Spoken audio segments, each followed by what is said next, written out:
বাংলাদেশে মোট 4টি কিংস পার্টি জন্ম নিয়েছিল।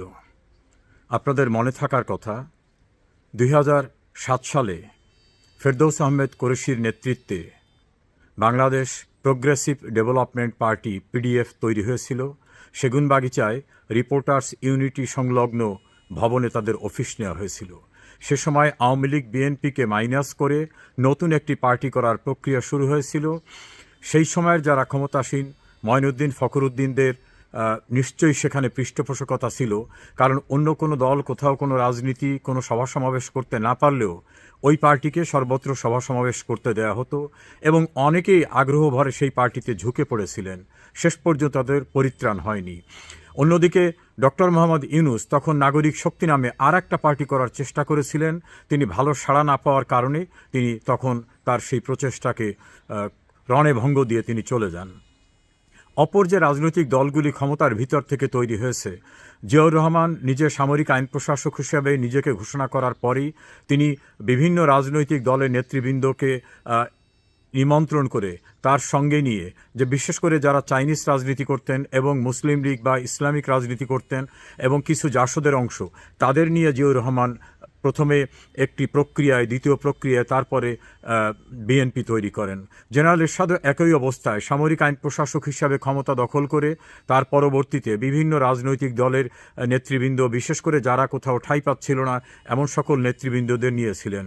অর্থাৎ জিয়াউর রহমান এবং এরশাদ সাহেব দুজনে কিন্তু রাজনৈতিক ব্যক্তিবর্গদেরকে তার যে রাজনৈতিক দল গঠন প্রক্রিয়ার ভিতরে নিয়েছিলেন। আতাউর রহমান খানের মতো লোককেও কিন্তু দলে নিয়ে আসা সম্ভব হয়েছিল।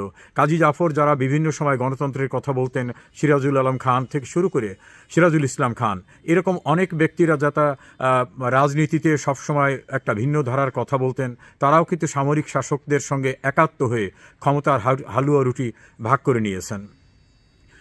ডক্টর মোহাম্মদ ইউনূস 2007 সালে সফল হতে না পারলেও তিনি নতুন করে মেটিকুলাস ডিজাইনের মধ্য থেকে ক্ষমতা দখল করে তিনি কিন্তু একটি কিংস পার্টি তৈরি করেছেন এবং তিনি একটা বিদেশি ফোরামে বক্তব্যের ভিতরে সাংবাদিকদের সঙ্গে কথা বলে বলছেন যে ছাত্র একটা দল করেছে, তাদেরকে তো গুছিয়ে উঠতে একটু সময় দিতে হবে।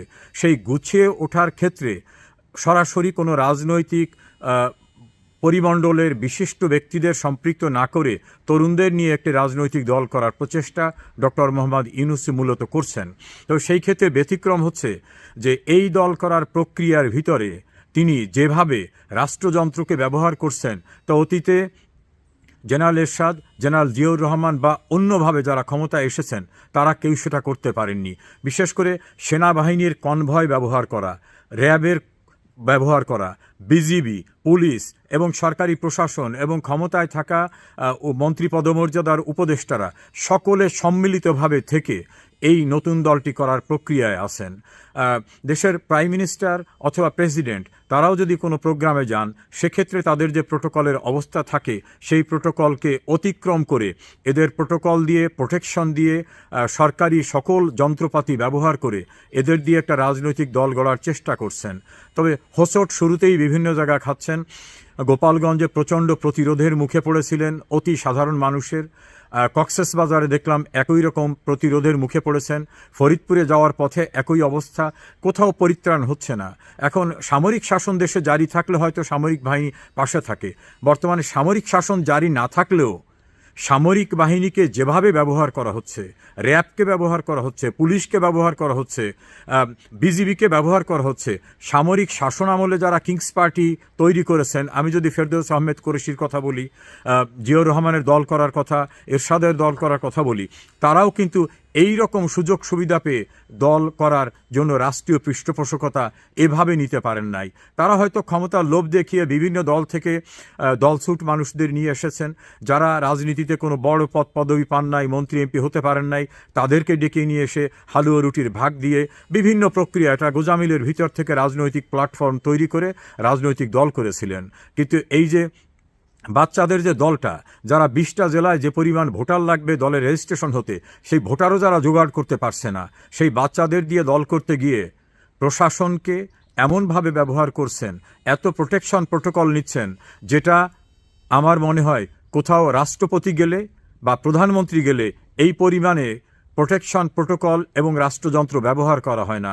দেশের সিনিয়র সাংবাদিক জনাব মাসুদ কামালের একটি ডিসকাশনে দেখলাম যে ৮ কোটি টাকার ঊর্ধ্বে ব্যয় করে একটা প্রোগ্রামে তাদের জন্য, তাদের নিরাপত্তার জন্য সেনাবাহিনীর কনভয়, তারপরে বিজিবি, র্যাব, পুলিশ এবং প্রশাসনের অন্যান্য যন্ত্রকে ব্যবহার করা হচ্ছে এবং সরাসরি ঢাকায় বসে মনিটর করা হচ্ছে যে তারা সফল হলো কিনা, তাদের কাজের অগ্রগতি কী। এভাবে যেটা করা হচ্ছে, এটা বাংলাদেশের মতো একটি ছোট্ট রাষ্ট্রে এভাবে রাষ্ট্রীয় পৃষ্ঠপোষকতায় না, রাষ্ট্রের অবৈধভাবে ক্ষমতা দখলকারীদের দ্বারা সরকারি যন্ত্র ব্যবহার করে দল করার চেষ্টা করছেন। কিন্তু বিশ্লেষকদের ধারণা এ সকল প্রক্রিয়ার ভিতর দিয়ে সফল হতে পারবেন? অনেকেরই ধারণা আদৌ সম্ভব না। জিয়াউর রহমান সফলতা পেয়েছিলেন তার একটি রাজনৈতিক কর্মসূচির পাশাপাশি তিনি বিভিন্ন রাজনৈতিক দলের অনেক সিনিয়র নেতৃবৃন্দকে তার দলে ভিড়াতে সক্ষম হয়েছিলেন। এরশাদ সাহেবও সেভাবে করেছিলেন এবং তাদের প্রক্রিয়াটা একটু ভিন্ন ধাঁচের ছিল। কিন্তু বর্তমানে ডক্টর মোহাম্মদ ইউনূস যে প্রক্রিয়ায় দল গঠন এবং সেই দলের জন্য দেশপ্রেমিক সেনাবাহিনী, র্যাব, বিজিবি, পুলিশ এবং সরকারের যন্ত্রকে ব্যবহার করছেন, এটা অতি নগ্ন এবং এটাকে বলা যেতে পারে সরকারি ক্ষমতা, সরকারি টাকার অপব্যবহার করছেন। দিন তো সমান যাবে না, কোনো এক সময় কিন্তু এই জাতীয় কিংস পার্টি করার পিছনে রাষ্ট্রযন্ত্রকে ব্যবহার করা, নির্দয়ভাবে প্রতিপক্ষকে নির্যাতন করা, গুলি করে মেরে ফেলা এবং অভাবনীয়ভাবে বাড়ি বাড়ি তল্লাশি করে লোকজনদের গ্রেপ্তার করা এবং তাদেরকে বিভিন্নভাবে যে নির্যাতনের দৃষ্টান্ত তৈরি করছেন ডক্টর মোহাম্মদ ইউনূস, ইতিহাস কিন্তু কাউকে ক্ষমা করে না। আমাদের নতুন প্রজন্ম হয়তো জানে না যে সরকারের যন্ত্রপাতি ব্যবহার করে কিভাবে রাষ্ট্রযন্ত্রের অপব্যবহার করা এবং এটার দুর্নীতির আওতায় পড়ে। আমার মনে হয় না কোনো রাজনৈতিক চিন্তাভাবনা সম্পন্ন বুদ্ধিদীপ্ত কোনো মানুষ, তিনি আওয়ামী লীগ, বিএনপি, জাতীয় পার্টি, জামাত, যে যাই করেন না কেন, তারা কেউ এর সঙ্গে সংশ্লিষ্ট হবেন আমার মনে হয় না।